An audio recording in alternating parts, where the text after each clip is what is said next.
एक छोटे से गांव पनवाड़ा में रिया नाम की एक युवा लड़की रहती थी। वो एक साधारण परिवार से थी, जहां उसके माता पिता की आर्थिक स्थिति बहुत अच्छी नहीं थी। रिया के माता पिता ने उसकी पढ़ाई के लिए बहुत संघर्ष किया, लेकिन गांव में आर्थिक कठिनाइयों के कारण उसकी पढ़ाई अधूरी रह गई। रिया की आंखों में एक चमक थी और दिल में एक सपना था। वह अपने गांव की सबसे बड़ी शिक्षिका बनना चाहती थी, लेकिन गांव के लोग अक्सर उसकी महत्वाकांक्षा को नजरअंदाज कर देते थे।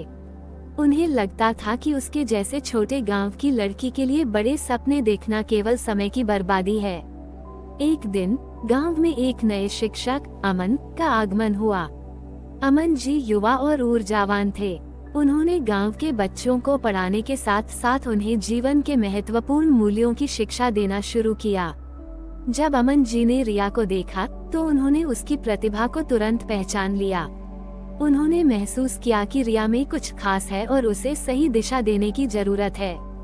अमन जी ने रिया से व्यक्तिगत रूप से बात की और उसकी शिक्षा और सपनों पर चर्चा की। उन्होंने उसे सलाह दी कि उसे अपनी पढ़ाई पर पूरा ध्यान देना चाहिए और अपनी क्षमताओं पर विश्वास रखना चाहिए। उन्होंने रिया को ये भी बताया कि शिक्षा केवल किताबों तक सीमित नहीं है, बल्कि आत्मविश्वास और प्रेरणा भी महत्वपूर्ण है। रिया ने अमन जी की सलाह को दिल से स्वीकार किया। उसने ठान लिया कि अब से वह हर दिन अपनी पढ़ाई में पूरी मेहनत करेगी। उसने अपने जीवन में अनुशासन और समर्पण को अपनाया।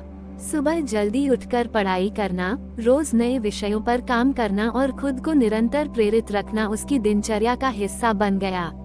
रिया की मेहनत और आत्मविश्वास ने उसे धीरे धीरे गांव के अन्य लोगों से अलग बना दिया। उसकी पढ़ाई में उत्कृष्टता ने उसे गांव की सबसे होशियार छात्रा बना दिया। इसके साथ ही रिया ने गांव के बच्चों के लिए एक छोटे से शिक्षण केंद्र की स्थापना की, जहां वह अपनी पढ़ाई और ज्ञान को साझा करती थी। रिया की इस पहल ने गांव के बच्चों को एक नई दिशा दी। वे भी अपनी पढ़ाई में अधिक रुचि लेने लगे और जीवन में सफलता के प्रति सकारात्मक दृष्टिकोण रखने लगे। रिया की कड़ी मेहनत और उसके प्रयासों ने लोगों की सोच को बदल दिया। गांव के लोग अब उसकी प्रेरणा और समर्पण को मानने लगे और उसकी सफलता को गर्व के साथ देखने लगे। रिया की कहानी ने गांव में एक नया उत्साह और प्रेरणा भरा। लोग अब अपने सपनों की ओर बढ़ने लगे और अपनी कठिनाइयों को चुनौती मानकर उन्हें पार करने लगे। रिया की मेहनत और लगन ने न केवल उसे सफल बनाया, बल्कि पूरे गांव को अपने सपनों की ओर बढ़ने की प्रेरणा भी दी।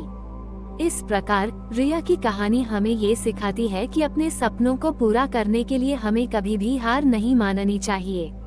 प्रेरणा, आत्मविश्वास और कड़ी मेहनत के साथ हम किसी भी कठिनाई को पार कर सकते हैं और अपने लक्ष्यों को प्राप्त कर सकते हैं।